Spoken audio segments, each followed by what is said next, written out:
Hello friends, welcome to your channel MPRM. आशा करती हूँ कि आप सभी स्वस्थ होंगे, निरंतर अपने एग्जाम की तैयारी कर रहे होंगे। आज हम पढ़ने वाले हैं सूर्य सरल अध्ययन माला से एमए इतिहास में फोर्थ सेमेस्टर में भारत में राज्य को कंप्लीट करने वाले हैं। इसके पहले हमारी फोर्थ यूनिट कंप्लीट हो चुकी है, आज हमारी फिफ्थ यूनिट है। तो चलिए स्टार्ट करते हैं। इसमें हम पढ़ने वाले हैं मध्ययुगीन एवं आधुनिक भारत के अंतर्गत राज्य की प्रगति पर ऐतिहासिक तर्क वितर्क लिखे। इसमें हम सल्तनत काल के दौरान राज्य की धर्मशास्त्र संरचना पढ़ेंगे, तुर्क मुगल संबंधों का सिद्धांत पढ़ेंगे, मुगल काल के दौरान राज्यों का स्वरूप देखेंगे, ब्रिटिश रूल के अंतर्गत स्थानीय स्वायत्त शासन का विकास देखेंगे, परिषद का भारतीकरण और स्वतंत्र भारत के कल्याणकारी राज्य इसके अंतर्गत हम पढ़ने वाले हैं। यदि फ्रेंड्स आप हमारे चैनल पर नए हैं, अभी तक चैनल सब्सक्राइब नहीं किया है तो प्लीज, यदि आपको वीडियो थोड़ा सा भी यूजफुल लग रहा है तो वीडियो को लाइक कीजिए, कमेंट कीजिए, चैनल को सब्सक्राइब कीजिए और अपने प्यारे प्यारे फ्रेंड्स के साथ वीडियो को शेयर कीजिए। यदि आपको जो यूनिट 5 है 1 से लेकर 5 तक सभी एक साथ चाहिए हैं तो प्लीज आप हमें कमेंट कर दीजिए, तो हम आपके लिए लिंक सेंड कर देंगे। और यदि आपको और भी जो सब्जेक्ट हैं उनकी वीडियो बहुत जल्दी जल्दी चाहिए है तो प्लीज आप हमें कमेंट कर दीजिए, हम आपके लिए लिंक सेंड कर देंगे। और यदि आपको इसकी चाहिए है पीडीएफ तो प्लीज पीडीएफ के लिए 99 का पेमेंट कर दीजिए, जो ये क्यूआर कोड दिख रहा है आपकी स्क्रीन पर उस पर। यदि आपके एग्जाम बहुत जल्दी है तो प्लीज आप मुझे व्हाट्सअप कर दीजिए। हमारा नंबर है 9826091601 पर आप हमें मैसेज कर दीजिए और ये 99 का पेमेंट करके क्यूआर कोड इस नंबर पर व्हाट्सअप कर दीजिएगा, तो हम आपको पीडीएफ दे देंगे। और यदि आपके एग्जाम बहुत जल्दी है तो हम आपके लिए कुछ डिस्काउंट भी दे सकते हैं। तो चलिए स्टार्ट करते हैं हमारी फिफ्थ यूनिट को।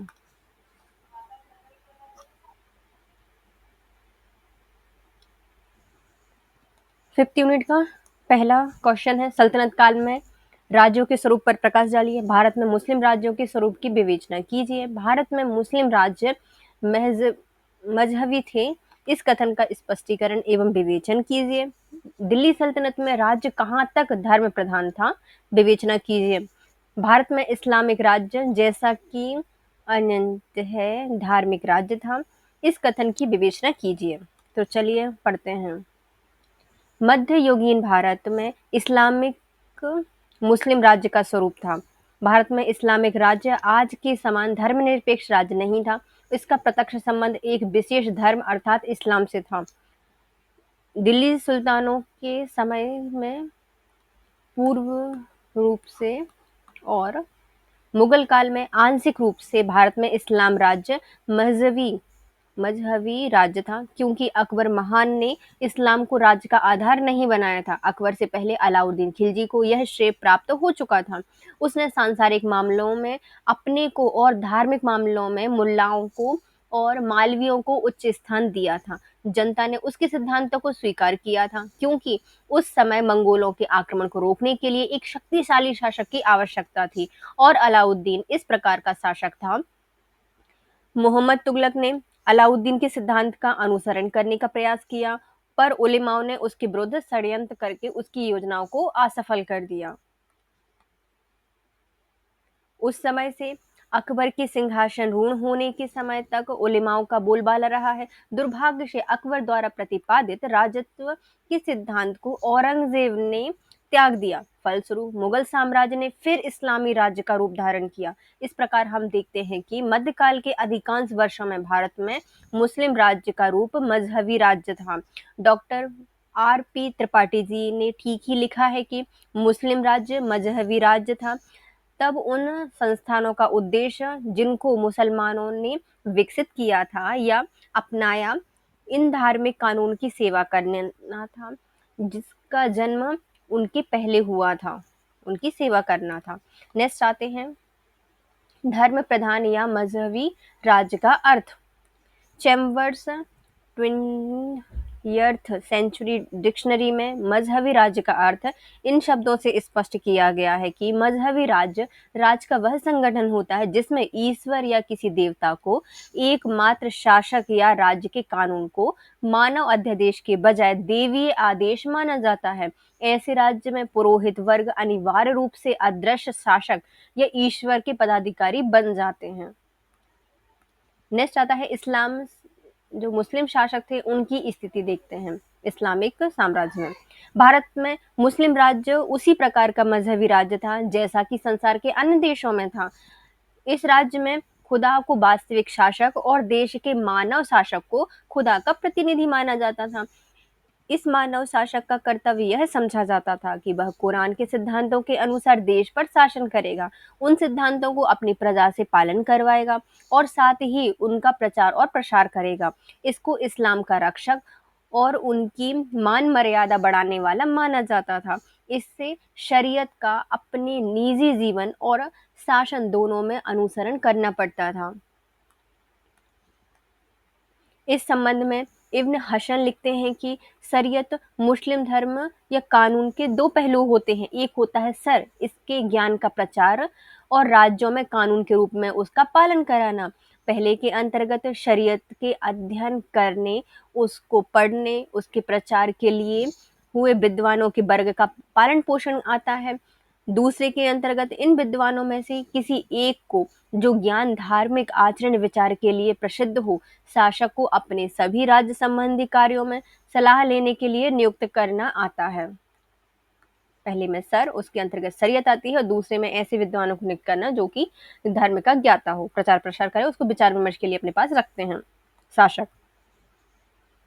हमने ऊपर जो लिखा है उसमें स्पष्ट हो जाता है कि मुस्लिम शासक की स्थिति पूर्णतः धार्मिक थी। धर्म ही उनकी शक्ति, सम्मान और स्थायित्व का आधार थी। मुस्लिम शासक हैं, उनकी वास्तविक स्थिति पर प्रकाश डालते हुए डॉक्टर ईश्वर प्रसाद लिखते हैं कि भारत में मुस्लिम राज्य जैसा कि अन्यंत है धार्मिक राज्य था। राजा लौकिक और धार्मिक मामलों में सर्वोच्च अधिकारी था, पर धार्मिक मामलों में उसकी शक्ति धार्मिक कानूनों द्वारा बहुत सीमित कर दी गई थी। वह पृथ्वी पर ईश्वर का प्रतिनिधि था, पर उसे केवल ईश्वर की इच्छा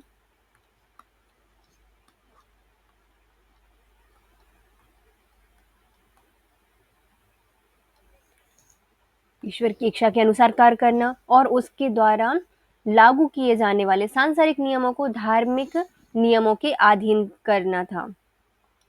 नेक्स्ट आते हैं आदर्श मुस्लिम शासक के कार्य। जो आदर्श मुस्लिम शासक है उसके कार्य क्या क्या होते थे। अन्य देशों में मुसलमान शासकों के समान भारत में भी मुस्लिम शासकों के अपने व्यक्तिगत और प्रशासकीय कार्यों में कुरान के नियमों का पालन करना पड़ता था। वस्तुतः उसके सभी कार्यों पर धर्म का नियंत्रण था। इन कार्यों का विवरण फारूकी मुबारक ने अपनी पुस्तक तारीखे फखरुद्दीन मुबारक शाह में लिखी है।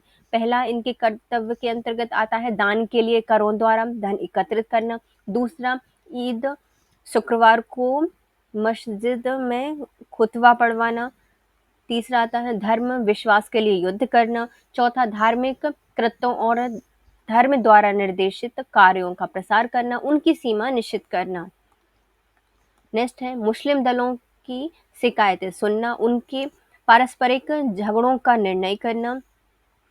6 है विद्रोह की दमन और राजधानी की सुरक्षा के लिए निरंतर प्रयास करना। इस्लाम का प्रचार प्रसार करना, इस्लाम विरोधियों का विनाश करना और उन कार्यों के लिए राजकोष से धन देना। ये सब एक आदर्श मुस्लिम शासक के कार्य थे।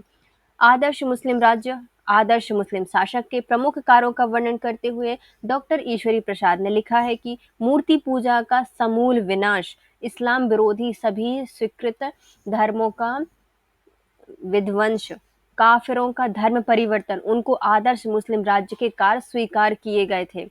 अधिकांशतः मुस्लिम शासकों ने अपने ज्ञान और अवसर के अनुसार कट्टर धर्मशास्त्रियों के इस आदर्श को प्राप्त करने का प्रयास किया है। इन्होंने इस आदर्श को प्राप्त करने का प्रयत्न किया और उनकी भूरी भूरी प्रशंसा की है। नेक्स्ट आते हैं, हमने ऊपर मुस्लिम शासकों के जिन कार्यों का उल्लेख किया है उनमें सर्वप्रमुख कार्य था काफिरों को मुसलमान बनाना। इस कार्य को करने के लिए उनका धर्म उनको आदेश देता है। कुरान में लिखा है, काफिरों से कहो कि यदि वे कुफ्र छोड़ दें तो जो कुछ हुआ है माफ कर दिया जाएगा, पर यदि वे कुफ्र को छोड़ें तो उसके अंत तक लड़ो और सबको मुसलमान बना दो। सर जदुनाथ सरकार ने भी कहा है कि मुस्लिम शासक का सर्वप्रथम कर्तव्य था काफिरों के देशों पर तब तक जिहाद करना जब तक वे इस्लामी राज्य ना बन जाएं। उनकी जनता इस्लाम स्वीकार न कर ले। प्रायः सभी मुसलमान शासकों ने इसी कर्तव्य का पालन किया है। नेक्स्ट आते हैं उलेमाओं का स्थान। मजहबी राज्य के कारण मुस्लिम राज्य में उलेमाओं का विशेष स्थान था। शरीयत के ज्ञाताओं और धर्म के विद्वानों को उलेमा कहा जाता है। उनमें से सुल्तान एक व्यक्ति को शरीयत के मामले पर सलाह देने के लिए नियुक्त करता था। इस व्यक्ति को शेख उल इस्लाम कहा जाता था। मुस्लिम राज्य में उलेमाओं के स्थान पर प्रकाश डालते हुए डॉक्टर आशीर्वादी लाल श्रीवास्तव जी कहते हैं कि हर मुसलमान देश में केवल उलेमा ही न्यायाधीश या न्यायाधिकारी होता है, क्योंकि नागरिक कानून को धार्मिक सिद्धांतों से समन्वित किया जाता है और वे धर्म सिद्धांतों से ही प्रभावित होते हैं। इसलिए उन्हें समझने के लिए और समझाने के लिए न्यायाधीश या जो न्यायाधिकारी है उसको कुरान हरदाश का गहन अध्ययन करना चाहिए, उसे मौलवी होना चाहिए। इस वर्ग को उलेमा कहा जाता है। मुस्लिम शासक के अंतर्गत भारत और अन्य देशों में उन उलेमा वर्ग बड़ा ही प्रभावशाली रहा है। मुस्लिम सुल्तानों की शक्ति का साझेदार था। उलेमा ने अपने पर अधिकार स्थापित कर लिया था और वे केवल शर की व्याख्या ही न केवल प्रशासकीय बातों में सुल्तान को परामर्श देते थे, क्या थे, सुल्तान को भी परामर्श देते थे। नेक्स्ट आते हैं शेख उल इस्लाम का स्थान। जो शेख उल इस्लाम है उसका स्थान क्या था?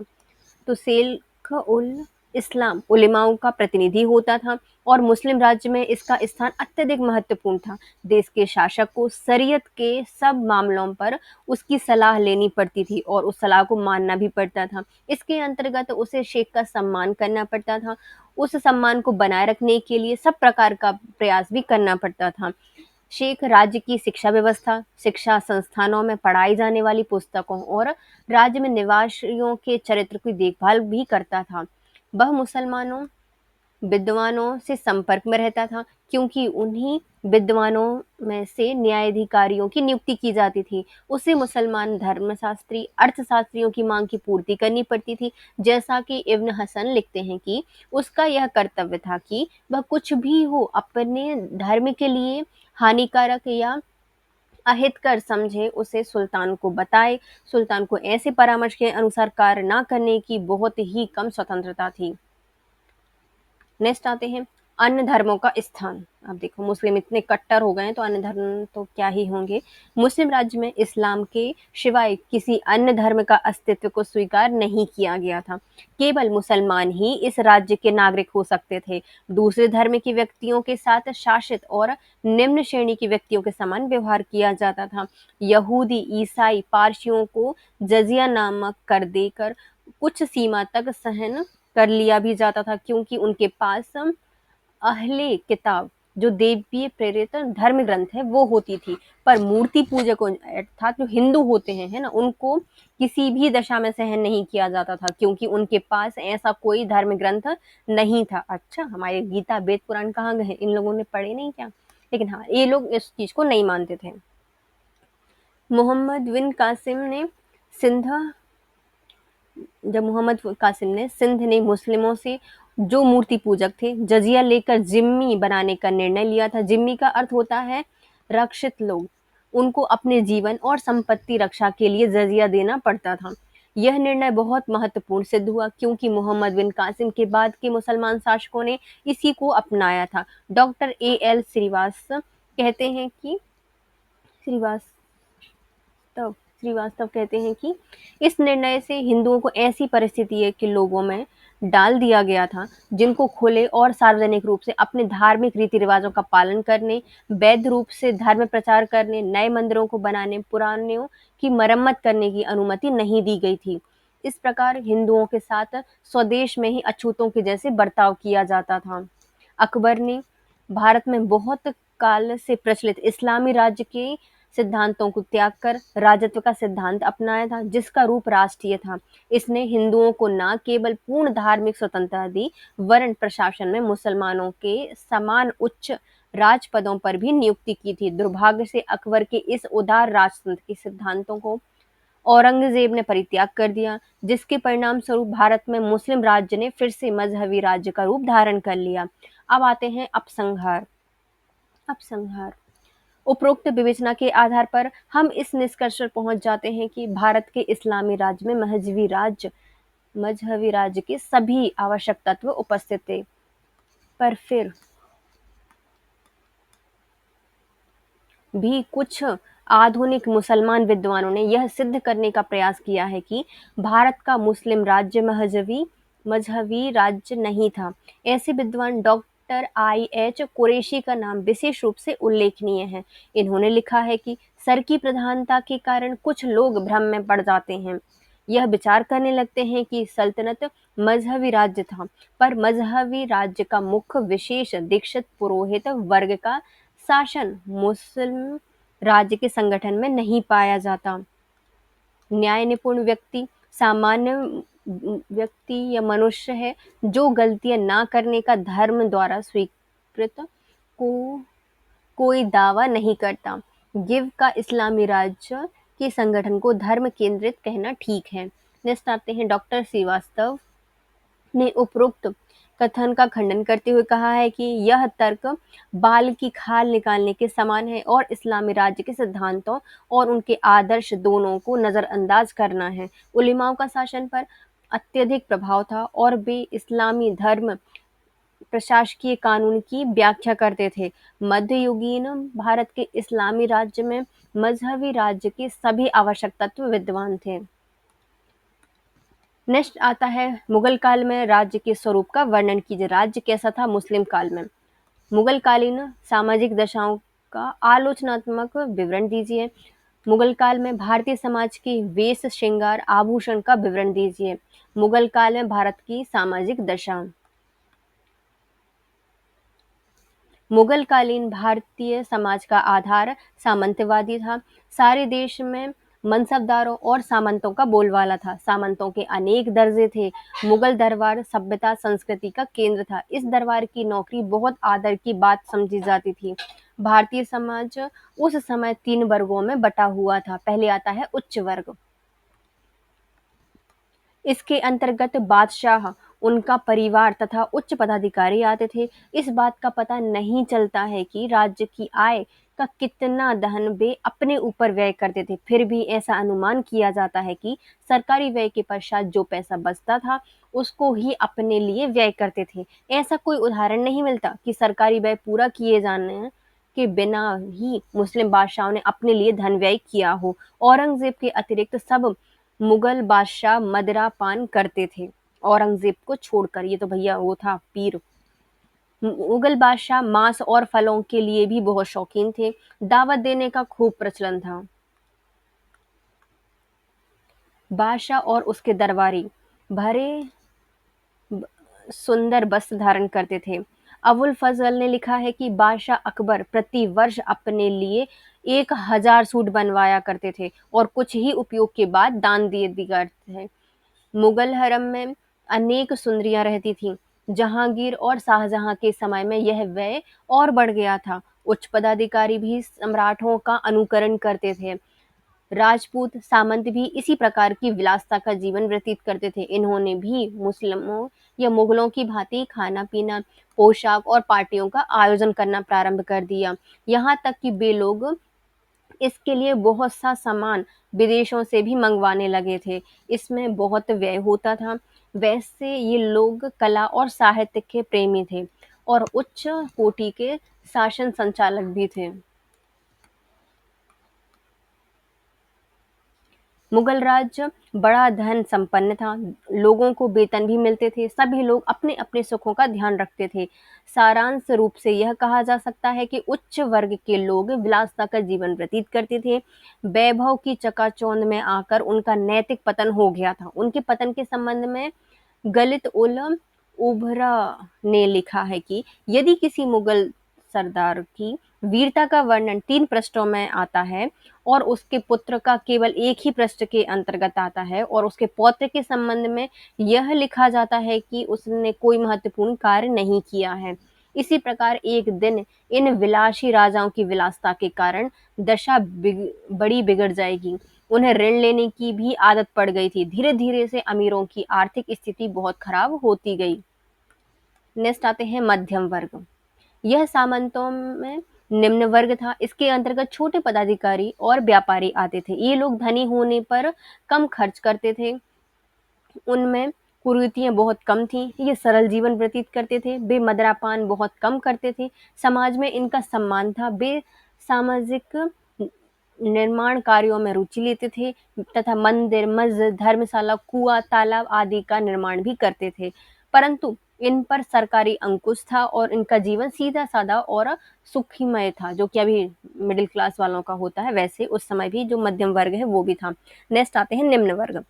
इनके अंतर्गत किसान, मजदूर आते थे। इनकी हालत संतोषजनक नहीं थी। इनको बेगार भी करनी पड़ती थी। वेतन बहुत कम मिलता था। फिर भी इनका चरित्र उच्च वर्ग के लोगों से अच्छा था। ये लोग मदिरापान नहीं करते थे, पैसे नहीं होते थे।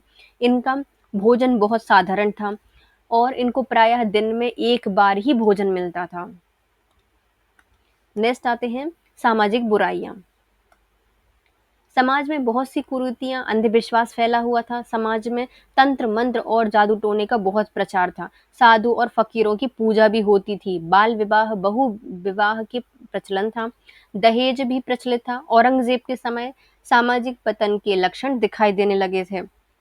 कर्मचारी सुरा और सुंदरी के अत्यधिक शौकीन हो गए थे। दरबार के विद्वान सदाचारी व्यक्तियों के स्थान पर चापलूसियों ने अड्डा जमा लिया था। भोग विलास में अधिक धन व्यय किया जाता था और रिश्वतखोरियों का अधिक बाहुल्य था। नेक्स्ट आते हैं नारियों की दशा। ये दशा तो हमेशा ही खराब रही है नारियों की। मुगल काल में स्त्रियों की दशा अच्छी थी। अच्छी थी? वाह! प्राचीन काल की भांति अच्छी नहीं थी। अच्छा, मुगल काल में अच्छी थी, लेकिन जो प्राचीन काल में जैसी थी उसके अकॉर्डिंग अभी अच्छी नहीं थी। समाज में पर्दा प्रथा प्रचलन में हो गया था, जो कि हमारे भारत की पहचान नहीं है ना पर्दा प्रथा, लेकिन ये मुगल काल में ये आ गया था। मुसलमानों ने पर्दा की प्रथा का सख्ती से पालन किया था। बड़े-बड़े अधिकारियों की स्त्रियाँ घर से बाहर नहीं निकलती थी। यदि उन्हें कहीं जाना होता था, तो वे पालकी में बैठकर जाया करती थीं। शाही घराने की स्त्रियाँ घर में जब निकलती थीं, तो कोई भी व्यक्ति सड़क पर नहीं चलता था। इस प्रकार मुसलमान स्त्रियों में चाहे वे शाही घराने की हो या मध्यम वर्ग की हो, पर्दे की प्रथा का सख्ती का पालन करती थीं। यह उल्लेखनीय है कि नूरजहां ने पर्दे का त्याग कर दिया था और जनता के बीच बेपर्दा आते हुए डरती थीं। बेपर्दा आते हुए डरती थीं। परंतु कुछ इतिहासकारों ने इस कथन का विरोध किया है।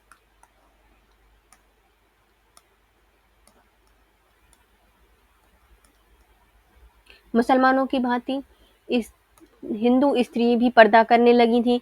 वे भी मुसलमान स्त्रियों की भांति अपने सिर को दुपट्टे और चादर से ढकती थीं।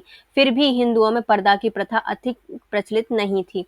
राजपूत काल के समान मुसलमान काल में भी प्रायः लड़कियों का जन्म अशुभ माना जाया जाता था। नेक्स्ट आते हैं विवाह। हिंदुओं में बाल विवाह प्रचलन था। बाल विवाह का कारण जैसा कि कहा जाता है कि लड़कियों का अपहरण था।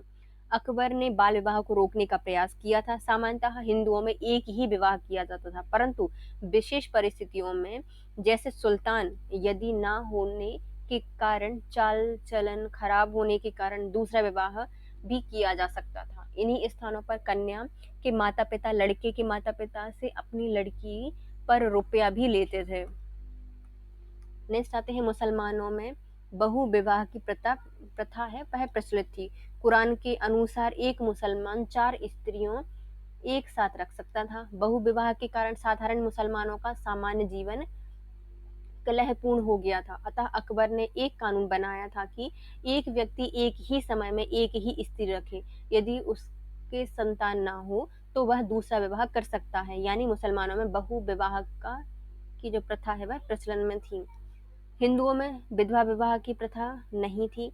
पुरुष अपनी स्त्री को तलाक भी दे नहीं सकते थे। स्त्रियों में सती प्रथा और जौहर की प्रथा प्रचलित थी। नेक्स्ट आते हैं वस्त्र आभूषण। मुगल सम्राट बहुत कीमती और आकर्षक वस्त्र धारण करते थे। वस्त्र सूती और रेशमी होते थे। अमीर भी सुल्तानों की भांति कीमती वस्त्र धारण करते थे। चोली और अंगिया एवं चादर वे तीनों वस्त्र स्त्रियों के साधारण वस्त्र थे। प्रत्येक स्त्री अपने सर पर या तो चादर या दुपट्टा ओढ़ती थी। हिंदू स्त्रियां साड़ियां बांधती थी। मुसलमान स्त्रियां पजामा और घाघरा का प्रयोग करती थी। अपने सर को अनिवार्य रूप से ढकती थी। पैरों में जूती धारण करती थी और चमड़े की बनी होती थी। अमीर और शाही घराने में जूतियों में रेशमी और सुनहरा कार्य किया जाता था। बहुत से ब्राह्मण खड़ा धारण करते थे। नेक्स्ट आते हैं, मुगल के समय में स्त्री और पुरुष दोनों ही आभूषण धारण करते थे। सम्राट स्वयं भी आभूषण धारण करते थे। अबुल फजल ने 37 प्रकार के आभूषणों का वर्णन किया है। धनी घराने में स्त्रियां नख से शिख तक आभूषणों से ढकी रहती थीं। वे आभूषण सोने चांदी के बने होते थे। निर्धन व्यक्ति कौड़ी और धातुओं के आभूषण का प्रयोग करते थे। राजपूत कर्ण फूल धारण करते थे। अंगूठी ताबीज स्त्री पुरुष दोनों ही धारण करते थे। हिंदुओं में कुछ आभूषण सौभाग्य के प्रतीक चिन्ह माने जाते थे। पैरों में विधिये सुहाग का चिन्ह होता था। बिछिया नहीं, विधिये। श्रृंगार करने की अलग विधि थी। पुरुष भी श्रृंगार करते थे। ढीला बेला में लिखा है कि हाथों में और पांव में मेहंदी, आंखों में काजल, होठों पर पान, स्तन में मूषक श्रृंगार के प्रमुख उपादान थे। मुगल काल में कुछ मुसलमान स्त्रियां ऐसी हुई हैं जिन्होंने विशेष उल्लेखनीय कार्य किए हैं। कुछ ने शासन चलाया है, कुछ ने साहित्य का निर्माण किया है। मुसलमान स्त्रियों में भी उल्लेखनीय है कि जहां पर नूरजहां, जहान आरा बेगम, रोशन आरा बेगम, मुमताज महल, चांद बीबी आदि इनका उल्लेख हमें देखने को मिलता है। नेक्स्ट आते हैं, और उसके बाद के मुगल सम्राटों के समय में भारत की आर्थिक दशा जानने का प्रचुर साधन मिलते हैं। इन साधनों में आईने अकबरी फारसी की कुछ किताबों में आर्थिक दशा का उल्लेख है। समकालीन भारतीय साहित्य, भारत स्थित यूरोपियन व्यापारी, यात्री, लेखक, इनके जो उल्लेख दिए गए हैं उससे हम पता कर सकते हैं कि हमारे भारत में कैसी आर्थिक स्थिति थी मुगल काल में। इन यूरोपियों में निम्नलिखित के नाम विशेष रूप से उल्लेखनीय हैं। पहले आते हैं, भारत में मुगल साम्राज्य की स्थापना से कुछ समय पूर्व आने वाले बारबोसा ने वर्णन किया है। 1620 से 1627 तक भारत में भ्रमण करने वाले फ्लेसर्ट ने अकबर के शासनकाल में आने वाले फादर मानसेरेट एवं रैल्फ फिल्च ने लिखा है। 1623 से 1627 तक जहांगीर के समय दक्षिण भारत का भ्रमण करने वाले प्रेटो डेला वेल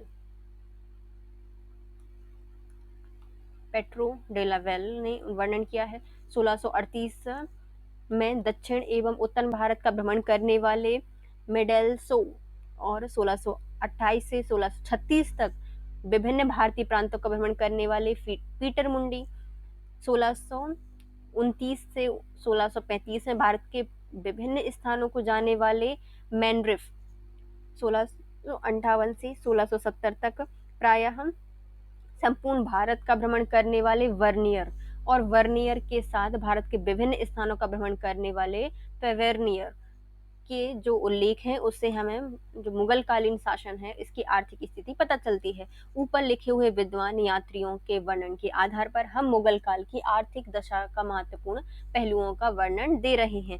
पहले आती है कृषि। देश की अधिकांश जनता कृषि पर निर्भर थी। खेती करने का ढंग, कृषि की उपज प्रायः आज के समान ही थी। देश के विभिन्न भागों में गेहूं, जौ, चना, मटर, तिलहन, गन्ना, भील और पुस्सा पैदा किया जाता था। आजकल के समान फसलों का स्थानीकरण भी किया गया था। उदाहरणतः गन्ने आजकल के उत्तर प्रदेश, बंगाल, बिहार के विभिन्न भागों में होता है। इसी प्रकार नील उत्तर एवं दक्षिण भारत के अनेक स्थानों पर पैदा किया जाता था। फेल्सट के अनुसार देश में 2 फसलें होती थी, खरीफ की और रबी की।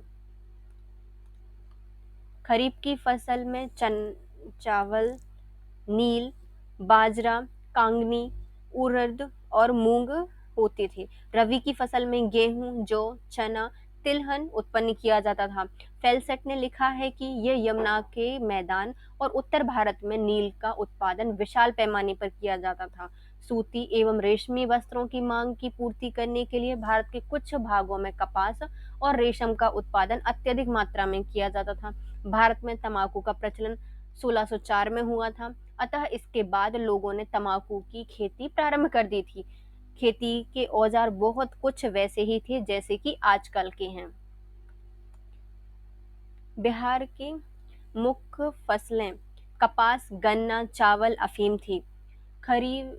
खफी खां के अनुसार दक्षिण के निवासी का मुख्य भोजन ज्वार और बाजरा और तेलंगाना के व्यक्तियों का चावल था। थिवेनट थिवेनट ने लिखा है कि थिवेनट ने लिखा है कि कपास का उत्पादन हर स्थान पर किया जाता था और गन्ने का कुछ स्थान पर।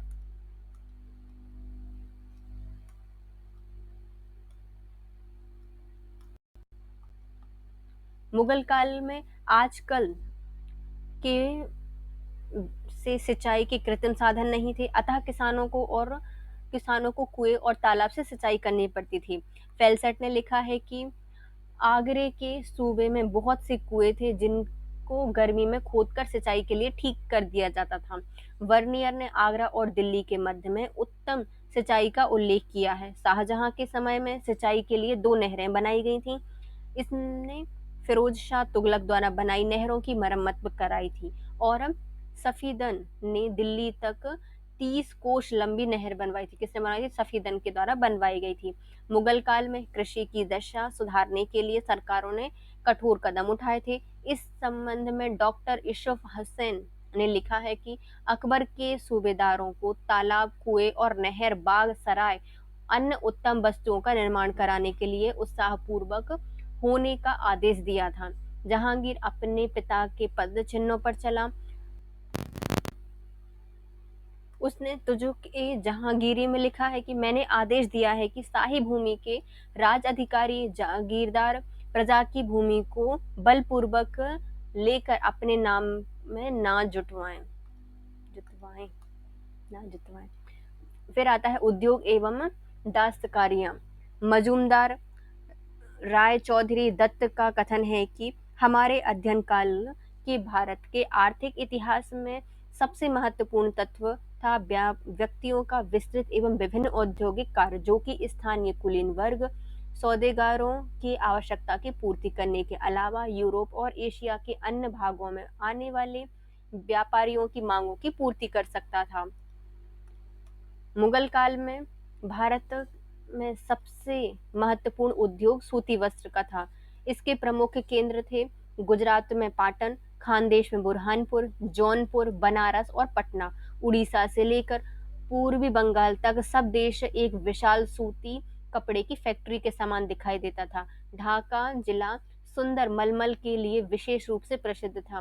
पूर्वी बंगाल में छवासपुर और सोनारगांव के बारे में फेल्सर्ट के द्वारा लिखा गया है कि वहां के सब व्यक्तियों की आय का साधन बुनाई उद्योग था और उनके उत्पादन की सर्वोच्च ख्याति उनकी किस्म थी। बंगाल में सूती और रेशमी कपड़े का इतना अधिक उत्पादन होता था कि वर्नियर ने उससे न केवल हिंदुस्तान या महान मुगल साम्राज्य का बल्कि समस्त पड़ोसी राज्य एवं यूरोप का भी सामान्य भंडार गृह बताया है। टेरी के अनुसार वस्त्र उद्योग के साथ साथ रंगाई का उद्योग भी विकसित दशा में था। वस्त्र उद्योग के बाद दूसरा स्थान रेशम के उद्योगों का है, जिससे अबुल फजल के अनुसार अकबर के शासनकाल में शाही संरक्षण के कारण विशेष प्रोत्साहन मिला था। बंगाल रेशम उत्पादन का प्रमुख केंद्र था और भारतीय यूरोपीय व्यापारियों की मांग की पूर्ति करता था। टेवेर्नियर के अनुसार 17वीं शताब्दी के मध्य में बंगाल में लगभग 20.5 लाख पौंड रेशम तैयार किया गया था। लाहौर, आगरा, फतेहपुर सीकरी, गुजरात में भी रेशम का उत्पादन किया जाता था। शाल कश्मीर और लाहौर में, दरियां लाहौर में, आगरा में बनाई जाती थी। इन स्थानों में ऊनी वस्त्र, मोटे कंबलों का भी निर्माण होता था। सोरे का उत्पादन दक्षिण भारत में बिहार में होता था क्योंकि बारूद में इसका प्रयोग किया जाता था, इसलिए अंग्रेज और उच्च व्यापारी भारत में इसका निर्यात करते थे। उपरोक्त उद्योगों के अतिरिक्त मुगल काल में विभिन्न दस्तकारियां भी थीं। एडवर्ड टेरी ने विभिन्न प्रकार के सुंदर बक्सों, ट्रकों और कलमदानों एवं प्लेटों प्लेटों प्लेटों के स्टैंड का उल्लेख किया है। फ्लैट नहीं है, प्लेटों के स्टैंड का उल्लेख किया है। पेल्टसर्ट ने कहा है कि संघ में अलंकृत तस्तरियां, चौपड़ और शतरंज के बोर्ड और ऐसी ही अन्य सुंदर वस्तुएं हाथी दांत से बनाई जाती थीं और गुआम से अन्य देशों को निर्यात कर दी जाती थी। फिर आता है विदेशी व्यापार। अधिकांश मुगल युग में भारत का एशिया और यूरोप के देशों में व्यापार होता था। भारत में आयात की जाने वाली प्रमुख वस्तुएं थीं सोना, चांदी, कच्चा रेशम, घोड़े, धातुएं, हाथी दांत, मूंगा, अंबर, रत्न, मखमल, किमखाव, वनात, सुगंधित औषधि, चीनी मिट्टी के बर्तन, अफ्रीकी दास, ये सब निर्यात किए जाते थे। भारत से निर्यात की जाने वाली वस्तुओं में आती हैं रेशमी, सूती एवं ऊनी वस्त्र, काली मिर्च, नील, अफीम और जड़ी बूटियां। विदेशों से व्यापार थल और जल दोनों मार्गों से होता था। थल मार्ग मुख्य रूप से दो और उत्तर और पश्चिम में होता था। पहला पहला मार्ग लाहौर से काबुल को और दूसरा मार्ग मुल्तान से कंधार को जाता था। थल मार्गों की अपेक्षा जल मार्ग का अधिक प्रयोग किया जाता था। भारत के समुद्र तटों पर ऐसे अनेक बंदरगाह हैं जहां से विदेश को जहाज जाते थे। इसमें महत्वपूर्ण है, पहले आता है सिंध में स्थित लाहौरो बंदरगाह, गुजरात का सूरत, भड़ौच और खम्बत, रत्नगिरी जिले में डाबुल, बेसिन, चाल, गोवा, भटकल, कालीकट, कोचीन, नागपट्टनम, मछलीपट्टनम और बंगाल में सतगांव, श्रीपुर, चटगांव और सोनारगांव आदि बंदरगाह हैं। राज्य द्वारा निश्चित की गई चुंगी अधिक नहीं थी। उदाहरण के लिए सूरत में आयात और निर्यात की संघ वस्तुओं पर 3.5% और सोना चांदी पर 2% चुंगी लगाई जाती थी। किसी भी व्यापारी को देश से बाहर चांदी ले जाने की आज्ञा नहीं थी। नेक्स्ट आते हैं ग्राम अर्थव्यवस्था। मुगल काल में ग्रामों की अर्थव्यवस्था स्वतंत्र भारत के आर्थिक संगठन से कुछ भिन्न थी। उस समय के ग्रामों को आत्मनिर्भर अवश्य कहा जाता है कि वहां की क्या थी, आत्मनिर्भर अवश्य कहा जा सकता है, पर उसके निवासियों की आर्थिक स्थिति संतोषजनक नहीं थी। डी लाइट ने कहा है कि साधारण व्यक्तियों की दशा अत्यधिक दयनीय थी। मजदूर कम है, कारीगरों को दिन में केवल एक बार भोजन मिलता था, मकान बहुत खराब हैं और उनमें प्रायः कोई सामान नहीं मिलता था और लोगों के पास जाड़े में अपने शरीर को गर्म रखने के लिए भी काफी वस्त्र नहीं थे। नेक्स्ट आते हैं किसानों की दरिद्रता के प्रमुख कारण।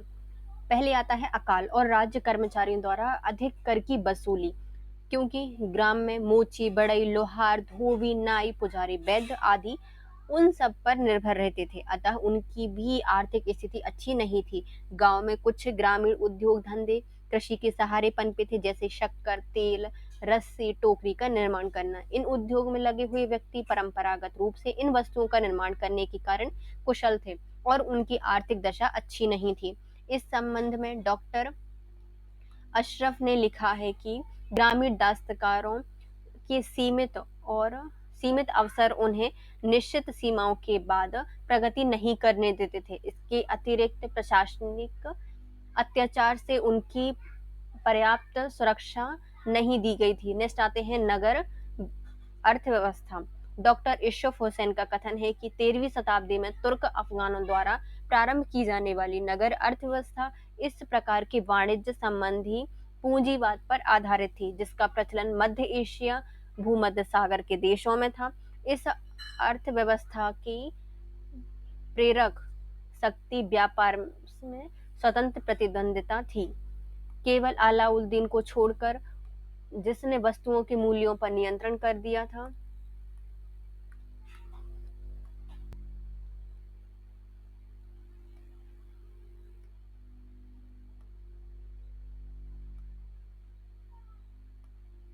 शेष सभी देशों में दिल्ली सल्तनत मुगल शासकों के राज्यकाल में उपरोक्त आर्थिक व्यवस्था प्रचलित थी। इस व्यवस्था में व्यापारियों को पूर्ण स्वतंत्रता दी थी। ये नए व्यापार कर सकते थे, व्यापार के नए प्रयोगों को काम में ला सकते थे और नए संबंध या संपर्क स्थापित कर सकते थे। इनकी सफलता अन्य व्यक्तियों को व्यापार के क्षेत्र में अवतरित होने को प्रोत्साहन भी देती थी। फलस्वरूप तुर्क अफगान युग के समान मुगल काल में भी नगरों की संख्या और महत्व में वृद्धि हो गई थी। नेक्स्ट आते हैं उत्पादक और उपभोक्ता में अंतर। श्री डॉक्टर श्रीवास्तव का कथन है कि मुगल काल की आर्थिक प्रणाली की एक प्रमुख विशेषता यह थी कि उत्पादकों और उपभोक्ताओं की एक चौड़ी खाई पृथक कर दी गई थी। उत्पादकों में किसान, कारीगर और मजदूर आते थे। उपभोक्ता में नागरिक और फौजी अफसर और व्यवसायी आदि आते थे। इनके पास इतना धन होता था कि वे इसका दुरुपयोग करते थे और इसका भार बेचारे उत्पादकों पर पड़ता था। फलस्वरूप उत्पादक अधिक ही अधिक निर्धन होते चले गए। इसका संबंध श्री नेत्र पांडे ने लिखा है कि इस युग में अमीरों और गरीबों का पारस्परिक भेद पहले से अधिक बढ़ गया था। इस समय के धनी पहले से अधिक धनी थे। वे उस धन का उपयोग करने से पहले पहले से अधिक स्वार्थी थे। निर्धन पहले से अधिक निर्धन हो गया था और साधारणतः उनकी स्थिति अधिक असहाय हो गई थी। नेक्स्ट आते हैं रहन सहन का स्तर। मुगल काल में व्यक्तियों के रहन सहन के स्तर के बारे में जानकारी प्राप्त करने के लिए हमारे पास पर्याप्त सामग्री नहीं है। फिर भी जो सामग्री उपलब्ध है उसके आधार पर हम विभिन्न वर्गों के रहन सहन के स्तर पर प्रकाश डालते हैं। पहले आते हैं महाजनी समुदाय। मुगल काल के आंतरिक एवं विदेशी व्यापार की प्रगति के कारण समस्त देश में धनी एवं शक्तिशाली महाजनी समुदाय का निर्माण हो गया था। बारबोसा ने रंदर के धनी मुस्लिम व्यवसायियों का उल्लेख किया है और डोलावेल के अनुसार सूरत के व्यवसायी अति वैभवपूर्ण और ऐश्वर्य का जीवन व्यतीत करते थे। मुगल काल के सबसे धनी व्यवसायियों में गुजरात का बीरजी बोहरा थे। इसने भारत के विभिन्न स्थानों और फारस की खाड़ी में भी व्यापार का केंद्र खोल रखे थे। फारसी यात्री थेवेट के अनुसार वे 17वीं सदी में भारत आए थे। वीरजी संसार के सबसे धनी मनुष्य समझे जाते थे। नेक्स्ट आते हैं अमीर और अफसर। अमीरों और अफसरों को बहुत बड़ी बड़ी तनख्वाहें मिलती थी, जिनको वे विलासिता और शान शौकत की वस्तुओं पर खुले हाथ खर्च कर देते थे। वे स्वादिष्ट भोजन, कीमती कपड़े, मूल्यवान रत्न आभूषण, घोड़े, हाथियों के शौकीन थे। अपनी इन आदतों के कारण वे बहुधा ऋणग्रस्त रहते थे। वर्नियर ने कहा है कि मेरी जान पहचान बहुत कम अमीरों से है, इसके विपरीत उनमें से अधिकांश अत्यधिक ऋण से ग्रस्त हैं। नेक्स्ट आता है अमीर और अफसर लोग आलीशान मकानों में रहते थे, अपनी सेवा के लिए सेवकों की एक सेना रखते थे और अपनी शान शौकत दिखाने के लिए व्यर्थ में धन व्यय करते थे। टेरिन ने इस शानदार दावत का वर्णन करते हुए कहा है कि जो अशरफ खान ने सर टॉमस रो को दी थी, अबुल फजल प्रतिवर्ष अपने सब कपड़े अपने निजी नौकरों को बांट देते थे।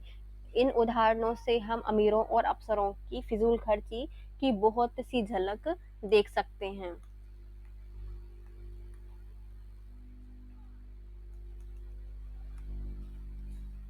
नेक्स्ट आते हैं हमारे धनी व्यक्तियों में। धनी व्यक्ति डॉक्टर श्रीवास्तव के अनुसार धनी व्यक्ति लोग अपने पुत्र और पुत्रियों के विवाह पर इमारतों, मकबरे, मस्जिद और विदेशों की अनोखी वस्तुएं खरीदने पर खुद कर फिजूल खर्ची करते थे। वह अपव्यय के कारण उनमें बहुत से कर्ज में फंस जाते थे और फिर किसानों से बार बार धन उगाया करते थे। नेक्स्ट आते हैं मध्यम वर्ग। इस वर्ग में व्यापारी, सरकारी कार्यकर्ता, सरकारी पेशा लोग आदि थे और इनकी स्थिति उदाहरणतः अच्छी थी। व्यापारियों के रहन सहन का स्तर अन्य व्यक्तियों से श्रेष्ठ था क्योंकि वे धन संपन्न थे। समुद्र तट पर निवास करने वाले व्यापारियों का रहन सहन भी अच्छा था क्योंकि उन्हें विभिन्न देशों के व्यापारियों से संपर्क में आना पड़ता था। नेक्स्ट आते हैं निम्न वर्ग। निम्न वर्ग के व्यक्तियों में कारीगर, मजदूर, किसान, चपरासी और छोटे दुकानदार थे। ये सभी व्यक्ति बहुत निर्धन थे। उन्हें जीवन के साधारण सुख भी उपलब्ध नहीं थे। वे दिन भर काम करते थे और उनके पास ऐसी वस्तुएं बहुत कम होती थी जिन्हें वे अपनी कह सकते थे। वे मिट्टी के झोपड़े में रहते थे। जहांगीर के समय में आने वाले फेल्सट ने लिखा है कि साधारण के निवास स्थानों का वर्णन करते हुए कि उनके घर मिट्टी के और छपरे फूस की होती थी। घर में पानी रहने और खाना बनाने के लिए मिट्टी के कुछ बर्तन और 2 चारपाइयों के सिवा कुछ नहीं होता था। फेल्सट ने इन कथन की पुष्टि मैनरिक के बंगाल निवासियों के वर्णन से की है। नेक्स्ट आते हैं मूल्य। अबुल फजल और कुछ विदेशी यात्रियों ने लिखा है कि मुगल काल में चार्स और साग, सब्जी, मसाले, मांस, घी, दूध, मछली, कपड़ा आदि दैनिक आवश्यकताओं की वस्तुएं बहुत सस्ती थी। उदाहरण के लिए अकबर के शासनकाल में 1 रुपए में 12 मन गेहूं या 17 सेर मांस और 44 सेर घी मिलता था। एडवर्ड हैरी का कथन है कि मछलियां इतनी सस्ते दाम में खरीदी जा सकती थी कि बेमूल्य से अधिक जान पड़ती थी। समस्त राज्य में सब खाद्य पदार्थों का बाहुल्य था और प्रत्येक व्यक्ति बिना किसी अभाव के रोटी खा सकता था। समस्त वस्तुओं के सस्ते होने के कारण साधारण व्यक्ति भी सरलता से जीवन व्यतीत कर सकता था। इतिहासकार स्मिथ का मत है कि भूमिहीन मजदूर आज की अपेक्षा अकबर और जहांगीर के शासनकाल में संभवतः अधिक खा सकता था। इसके विपरीत मोरलैंड का विचार है कि मोटे तौर पर कह सकते हैं कि मुगल काल में सर्वसाधारण की आर्थिक दशा आज जैसी ही थी।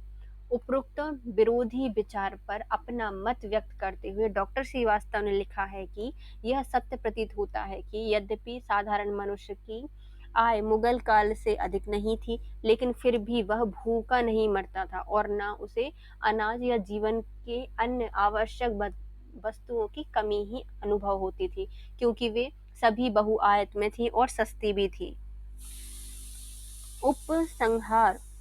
औरंगजेब के शासनकाल के अंतिम वर्षों में शांति और राजनीतिक व्यवस्था के लोप हो जाने के फलस्वरूप भारत की आर्थिक उन्नति रुक गई थी। उसके समय में युद्ध के निरंतर होने के कारण, शासन व्यवस्था के निकम्मेपन के कारण कृषि, उद्योग और व्यापार पर इतना बुरा प्रभाव पड़ा था कि वे प्रायः चौपट हो गए थे। सर जदुनाथ सरकार का कथन है कि इस प्रकार भारत की आर्थिक दशा का महान पतन प्रारंभ हो गया था। इस काल में राष्ट्रीय संपत्ति की भी अवनति हो गई थी, वरन यांत्रिक निपुणता और सभ्यता का भी बहुत कुछ पतन हो गया था तथा इस काल और संस्कृति में तो दूर दूर तक दर्शन दुर्लभ हो गए थे। इसके साथ हमारा जो पेपर है भारत में राज्य, यह कंप्लीट होता है। यदि फ्रेंड्स आपको हमारा वीडियो थोड़ा सा भी यूजफुल लगा है तो वीडियो को लाइक कीजिए, कमेंट कीजिए, चैनल को सब्सक्राइब कीजिए और यदि आपको अपने फ्रेंड्स के साथ शेयर करना है तो प्लीज शेयर कीजिए। Thank you so much guys, have a nice day.